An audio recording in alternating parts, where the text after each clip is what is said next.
Hola, soy Félix Campillo, bienvenido a mi canal. En este vídeo te quiero comentar cómo aprovechar la inversión en un producto estrella muy rentable, como son las obras paradas desde el 2008. Bien porque el constructor se fue a la ruina o bien porque tuvo algún tipo de problema legal o urbanístico. Estas propiedades representan una grandísima oportunidad si sabes cómo manejarlas. A continuación te explicaré el proceso de estudiar este tipo de operaciones, comprar, rehabilitar y venderlos para obtener la máxima rentabilidad. Si estás interesado en invertir en este tipo de productos, este vídeo es para ti. Recuerda suscribirte a mi canal, entrar en las redes sociales, activar las notificaciones para no perderte ninguno de mis vídeos y si estás listo, comenzamos. Félix, ¿cómo se estudian y evalúan estas propiedades antes de invertir? Lo primero que yo aconsejaría antes de invertir y antes de hacer cualquier cosa es hacer una inspección física de la obra parada. Es sobre todo muy importante ir acompañado de un experto, un arquitecto o un constructor con mucha experiencia para poder analizar esa obra, cómo está. Y lo importante de las obras paradas no es solo saber cómo está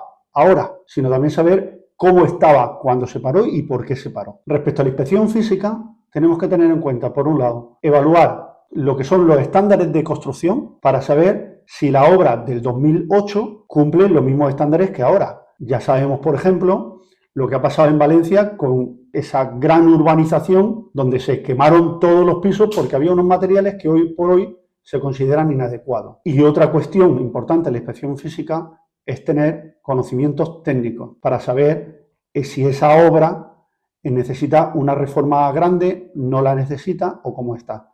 También saber a la hora de ver si ocupa o los ha tenido.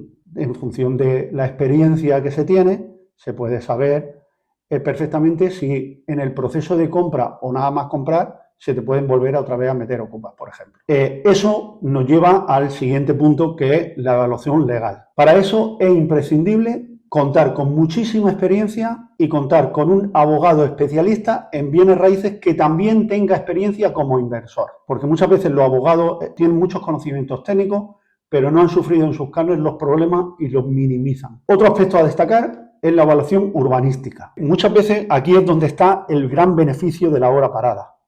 Porque los fondos de inversión, o mal llamados fondos buitres, y los bancos pueden tener muy buenos juristas, muy buenos abogados y muy buenos economistas a la hora de evaluar, incluso tasadores a la hora de evaluar qué les vale esa obra. Pero sin embargo, no tienen los conocimientos ni se rodean de las personas adecuadas para resolver un problema urbanístico. Una de las últimas obras que hemos estudiado, por ejemplo, tiene un problema urbanístico que un inversor novato o un arquitecto o un abogado sin experiencia no lo va a encontrar. Si tú tienes mucha experiencia a nivel técnico y a nivel legal y le puedes solucionar ese problema sin que te cueste o tenga un gran coste, la rentabilidad que vas a obtener sobre esa obra va a ser bestial. Por último, y no menos importante, tenemos que tener en cuenta el análisis financiero como un experto en administración y dirección de empresas. Pero también tienes que tener mucha experiencia en temas de obra para poder tener en cuenta cualquier costo imprevisto que te pueda salir. Estamos hablando de inversiones que valen mucho dinero y cualquier sobrecoste o cualquier retraso te puede implicar llevarse toda la rentabilidad por delante. Félix, ¿cómo se puede adquirir estas propiedades de fondos buitres? Comprarle y adquirir propiedades a fondos buitres es un proceso muy complicado para un inversor novato.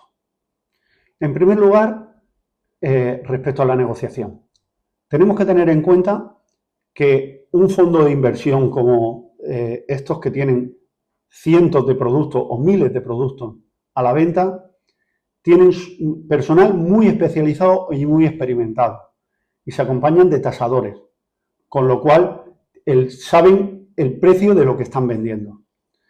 Un inversor novato difícilmente va a poder negociar con ellos a la baja los precios que ya tienen de referencia.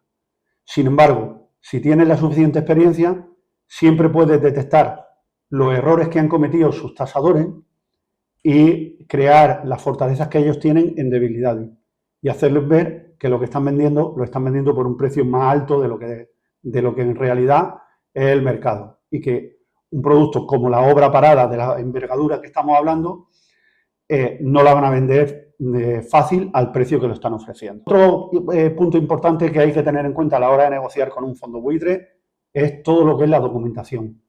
Y la documentación es francamente engorrosa.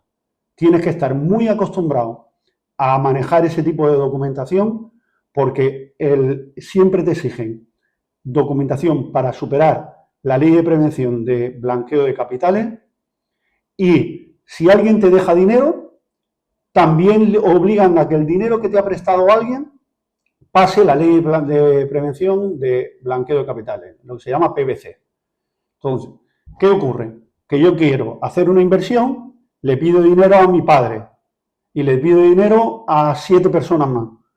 Pues me van a pedir documentación para que cada uno de los que me han dejado dinero justifique de dónde tiene ese dinero y cuál es el origen de su fondo. Si ha sido por venta de patrimonio, las escrituras de compraventa, los contratos de compraventa, las transferencias que le ha hecho el comprador, si han pedido préstamo, la entidad financiera que se lo ha dado. Es decir, una documentación que si no se la sabes desde el principio y se la exiges tú también a tus propios inversores, se puede hacer eterna. Y lo que es peor, el fondo se puede aburrir y te puede desestimar tu oferta. Y por último, la financiación. Hay que tener en cuenta que los productos que se le compran a los fondos de inversión y a los bancos normalmente proceden de ejecuciones hipotecarias, judiciales. Con lo cual, en la inmensa mayoría de los casos, no se puede obtener financiación hasta que las tiene totalmente inscritas en el registro de la propiedad. No es como cualquier inversión en la que compras y a la misma vez te dan una hipoteca. En este caso, no.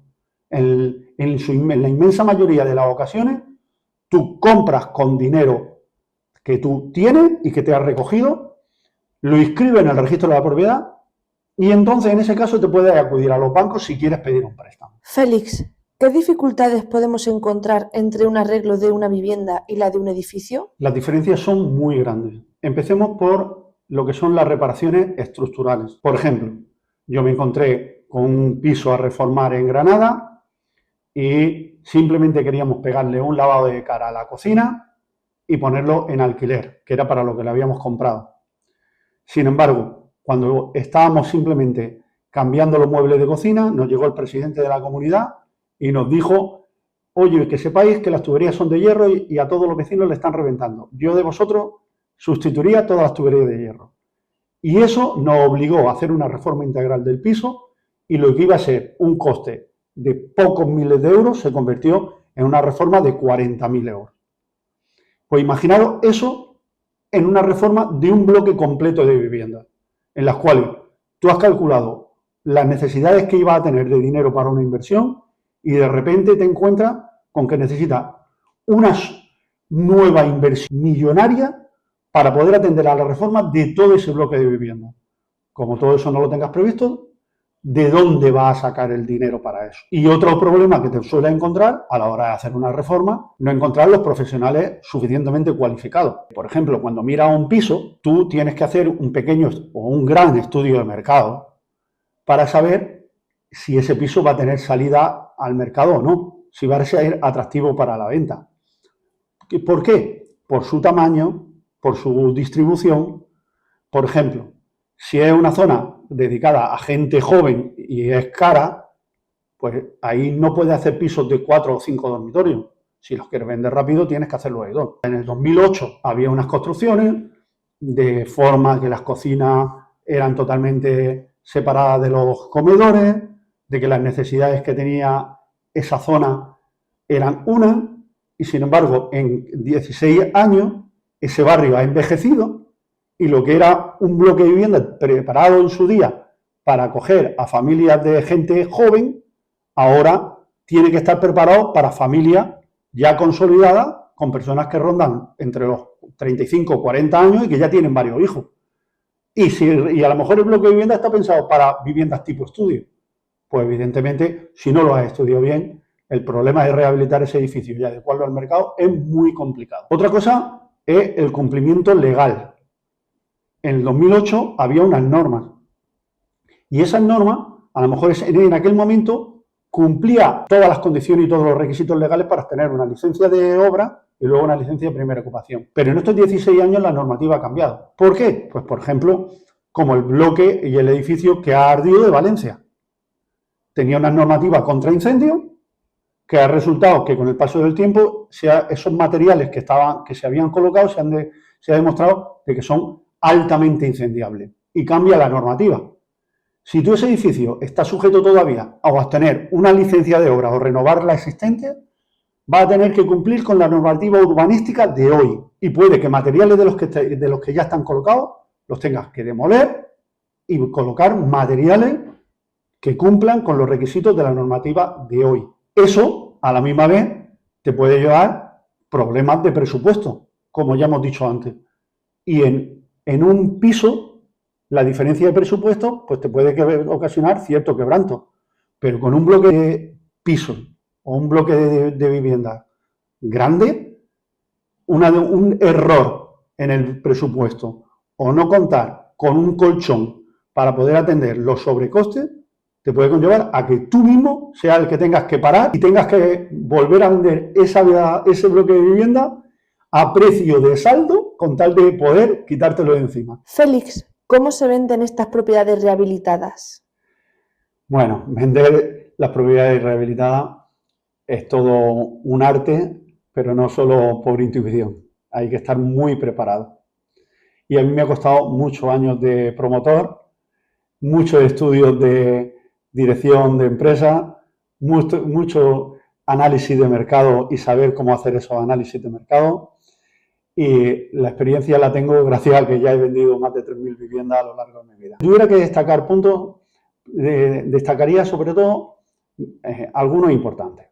Respecto a marketing inmobiliario, hay que tener conocimientos específicos de precisamente ese tipo de marketing, que no es un marketing cualquiera.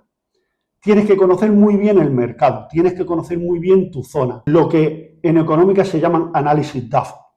Es decir, analizar tu competencia, analizar tus virtudes, analizar tus defectos y saber si tú tienes hueco en ese mercado y a qué precio. Aparte de eso, tienes que saber muy bien seleccionar a los agentes de la propiedad inmobiliaria, por dos razones. La primera, porque se van a llevar una buena tajada de tu beneficio. Si tú tienes un umbral de rentabilidad del 20% y al API le tienes que dar entre el 5 y el 10, le estás dando a unos agentes que van a hacerte un trabajo muy importante, como es venderte tu casa, pero llevándose casi la mitad de tu beneficio. Lo ideal es saber qué tienes que hacer para vender tus casas, incluso sin necesidad de estos API. Saber dónde colocar la vivienda en los portales inmobiliarios adecuados. Y aquí, las personas que no tienen experiencia tienen pánico a vender.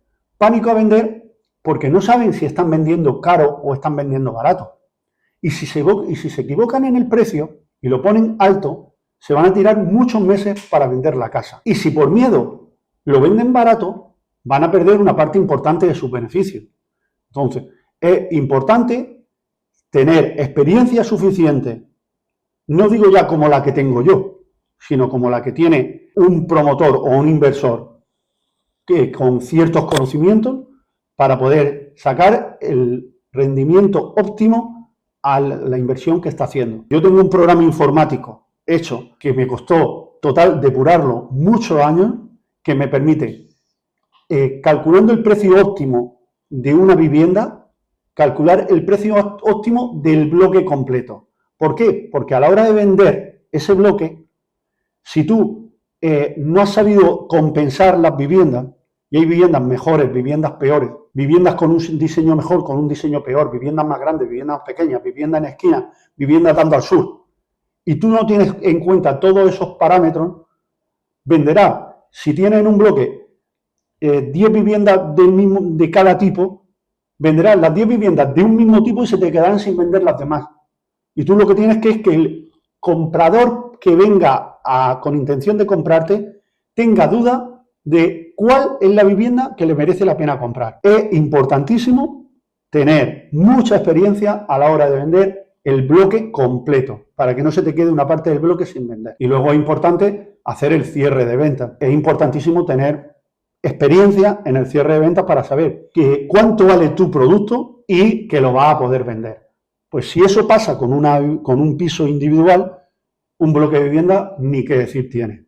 Tú sabes que va a tener la competencia a tu alrededor, que también tiene una capacidad muy grande a nivel de marketing de venta, y tú tienes que saber perfectamente cómo tienes que vender tu bloque de vivienda antes de que lo venda el otro.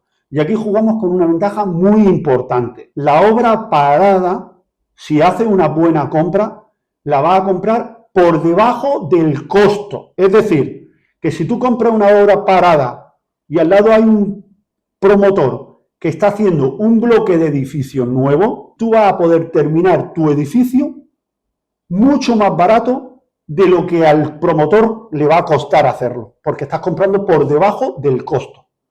Por lo tanto, a la hora de vender, incluso vendiendo barato, va a obtener mucho más beneficio que el promotor que tiene al lado si lo sabe hacer bien. Félix, ¿cuáles son los principales riesgos y desafíos de este tipo de inversiones? Los principales riesgos que tienen es ser capaz de controlar tus miedos y tu estrés. Y cuesta mucho trabajo y muchos años de experiencia llegar a eso. En primer lugar, tenemos los riesgos financieros. Es muy fácil no sopesar suficientemente bien las posibles incidencias que te puedan salir durante la obra y no tener un colchón suficientemente grande para poder cubrir cualquier tipo de imprevisto. En una reforma de un piso pequeño, los imprevistos son pequeños. En una reforma de un bloque de vivienda, los imprevistos es muy posible que no los puedas llegar a gestionar, porque te va a faltar dinero por todos sitios, y un dinero que es muy difícil que lo puedas llegar a conseguir si no tienes experiencia también suficiente en eso. Desde el punto de vista legal, te pueden salir 20.000 problemas. Hay que saber muy bien de temas legales para saber dónde están todos los posibles imprevistos que te puedan surgir. Y además, no solo saber dónde están, sino tener de antemano un plan B para saber cómo solucionarlo sin que te paren la obra y te la dejen eternizada durante muchos años. Hay que tener en cuenta que si te la dejan eternizada, no solo tienes tú el problema tú, sino que metes también en un problema a todos los que inviertan contigo. Otra cosa de las que hay que tener presente son las fluctuaciones de mercado. Tenemos un mercado con una demanda y una oferta que puede cambiar en cualquier momento. Por ejemplo, se estaba oyendo hablar ahora de que en muchos ayuntamientos están intentando quitar los apartamentos turísticos. Y de hecho, en el Ayuntamiento de Barcelona van a sacar una ley donde los van a prohibir todos. Si tú has hecho un cálculo y has hecho una previsión de hacer un bloque de viviendas para alquilar o para vender con un pensamiento de la oferta y la demanda que hay actual, y de repente te meten 10.000 viviendas de golpe a competir contigo, ese mercado te podrá bajar y te puede conllevar tener que disminuir el precio de tus viviendas e incluso poner en riesgo la rentabilidad de tu promoción. Eso tienes que tenerlo en cuenta y eso te puede pasar en cualquier momento. Por lo tanto, tienes que estar muy atento a las tendencias y a las fluctuaciones de mercado. Y otro tema muy importante que tienes que tener en cuenta son las tendencias. El mundo inmobiliario son moda. Igual que en el 2008, cuando se quedaron las obras paradas, se hacían las cocinas y los salones de forma totalmente independiente. Hoy la tendencia es a hacerla abierta. La tendencia a hacer un tipo de vivienda, hoy es otro tipo de vivienda. Y si tú coges un bloque de edificios que se quedó terminado o semiterminado y ahora no se adapta a la tendencia del mercado, ese sobrecoste puede ser importante o la pérdida de la posibilidad de captación de clientes. Otro tema que tienes que tener en cuenta son la gestión de contratistas, y para eso no vale todo el mundo. Tú en una reforma de una casa pequeña, tú puedes tener una obra y ya todos sabemos los inconvenientes que tiene y las batallas que hay con un contratista. Pues hay que imaginar si tú haces una contratación para un bloque completo de vivienda y eso te puede llevar toda la rentabilidad que pensabas que te iba a dar ese edificio. Bueno, espero que te haya gustado mi solución mágica de cómo poder invertir con alta rentabilidad y con un riesgo casi nulo en inversiones inmobiliarias, sabiendo que tienes la seguridad de que estás en manos de un equipo profesional totalmente dirigido y supervisado por mí.